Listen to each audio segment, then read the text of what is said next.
Let me get to the North Carolina head coach, Mack Brown, who is – you're about the same age as Coach Saban, aren't you, Mack? Dan, I'll be 69 at the end of this month, so yes. All right. I like that. Do you have an email address? What I do is I'm not near as smart as Nick. I answer my own emails, and he's got somebody else answering his. So what a great thing if you say, I don't text, I don't answer the phone, I don't have a cell phone, I don't have an email, so don't contact me. Just leave me alone. I think that's it. I may go to all that today. I may cancel my email after this show. You got Syracuse on September 12th at home. How confident are you that you're going to play that game? Dan, I think we're going to play, and my job's to lead this team. So I've got to, everything I do is to prepare to play. What our presidents have said, and I'm very proud of their stance, and they've talked to our medical experts, is that they haven't said we're going to play. They've said that we're moving forward, trying to make sure that it's safe enough to play. And I think that's good. We have not had positives on the football field.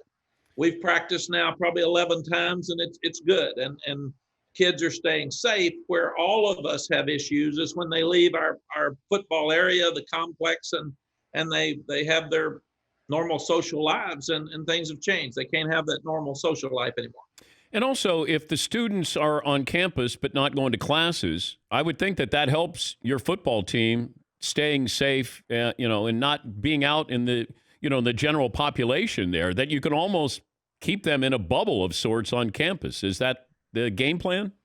Dan, it is. Basketball's proven that works. And even when we were going to class the last week, the classes were very safe. Somebody was holding the door. There were probably a third of the normal people in the classroom, the normal students. They were social distance. They all had masks. So our players told me they felt very comfortable. I think, again, Dan, our problem is when you get outside of football, outside of the classroom, and kids are going to be kids. And we're all telling them, wear a mask. If you'll do that, and social distance, be around people that are wearing a mask, wash your hands, sanitize everything. The universities are trying to do everything in their power to help.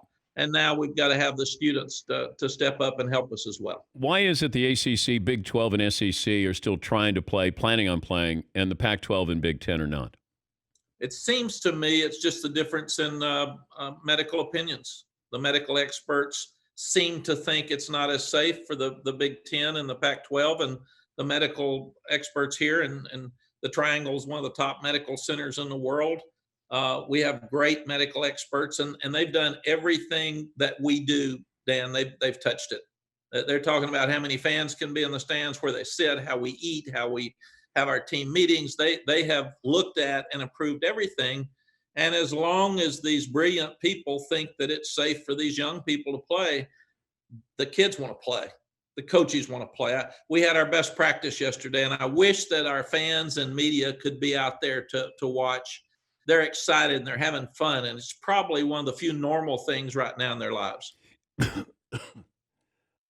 Excuse me, Coach. Have you heard from players' parents through this? Yes, we've tried to keep in constant contact with the parents, and even on Monday night, Dan, we had I opened the meeting. We had a Zoom meeting with all of our parents, and we had our doctors on there. We had our trainers on there. And they gave them a presentation of how things are going and what we're doing and why we're doing it. Good. And then had an hour available for questions. So I think you've got to over communicate at this time. And we've told our players, and probably to nauseam, that if you don't feel comfortable, if you don't want to play, don't practice today. And it's not the best to get ready for Syracuse.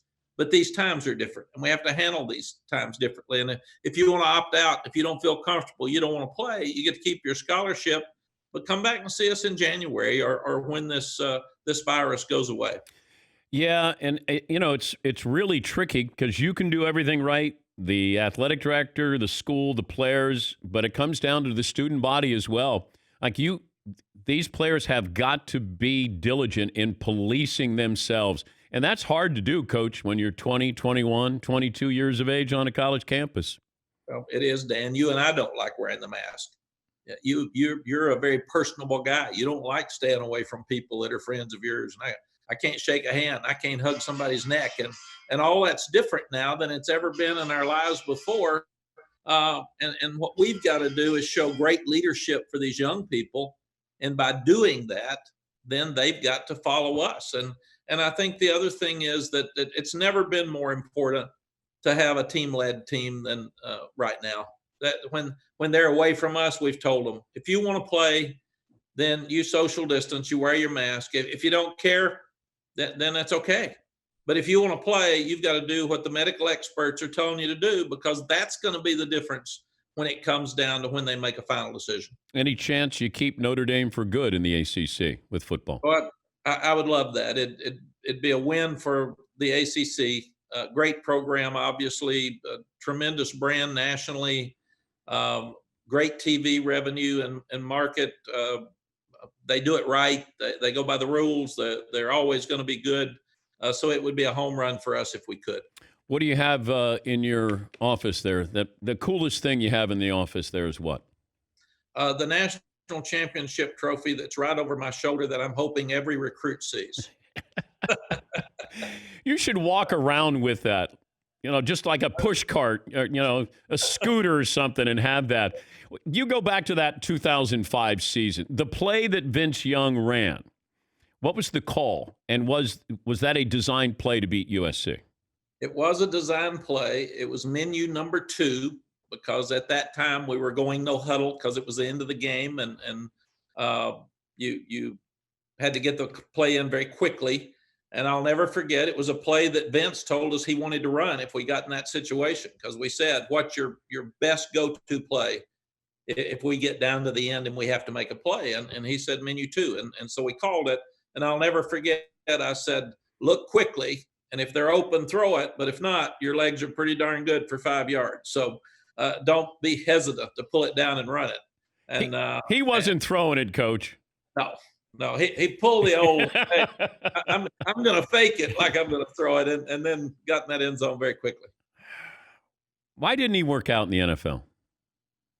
Do you know, in some ways he did, Dan. He was Rookie of the Year and made the Pro Bowl a couple of times, and he helped the Titans get to the playoffs.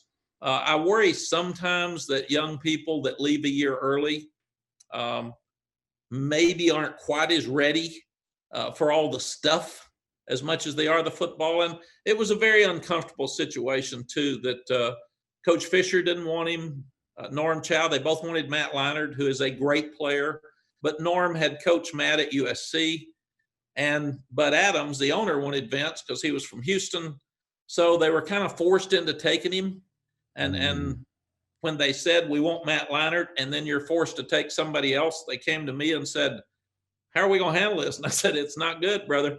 You better go talk to Vince very quickly and tell him that the reason it wasn't that you didn't want Vince, you wanted Matt because he ran your system and you were very comfortable with him. So it just didn't start out right. And I don't think it was ever really good.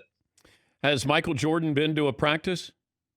He has not. I've seen him in town a couple of times, and Michael's very supportive. And of course, we all love The Last Dance, and he is so competitive. When I saw him last spring in Jordan Brand, his shoes, Dan, he's got Michigan, he's got Oklahoma, he's got Florida, and he's got North Carolina.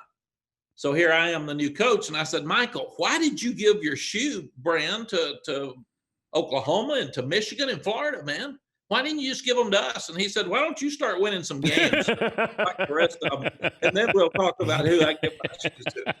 And I thought, that's fair. Yep. Yeah, you became. Now you know what his teammates felt like when he would. There's no question. I did what they did. I said, yes, sir. Good luck in trying to pull this off, Coach. It's great to talk to you. You got Syracuse September 12th in Chapel Hill. Great to see you. Hope you're well. Thank you. Thanks, Dan. I always appreciate you. Thanks for having me on. You keep yourself safe and healthy. Thank you, Coach. That's Mack Brown.